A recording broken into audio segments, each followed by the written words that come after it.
Sveiciens no Eiropas Revīzijas palātas Luksemburga. 2024. gads ir noslēdzies, un mēs ar nepacietību gaidām nākamo gadu. Nesen apstiprinājām darba programmu 2025. gadam. Esmu gandarīts, ka tajā iekļautas ap 70 revīzijām un pārskatiem, un tas aptver ES galvenās prioritātes un tam pakārtoto finansējumu. Sabiedrības veselību, ilgspēju, digitālo pārveidi un ekonomisko noturību.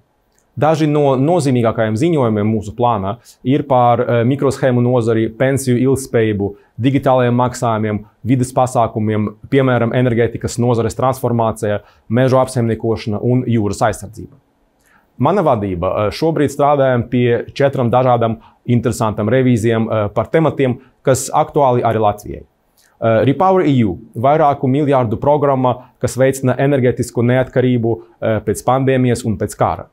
Finanšu un tirniecības sankcijas, vai ES iestādes un dalībvalstis dara visu, lai sankcijas sasniegtu savus mērķus. Eiropas centrālās bankas efektivitāte banku sektora uzraudzība. Un jau drīzumā pabeigsim auditu par ES atbalstu pensiju risinājumiem. Kā Eiropas Savienības ārējais revidents, mēs nodrošinām, ka nodokļu maksātāja nauda tiek izmantota atbilstoši mērķiem, virzot progresu šajā pārmaiņu laikā. Sekojiet līdzi mūsu darbiem nākamgad.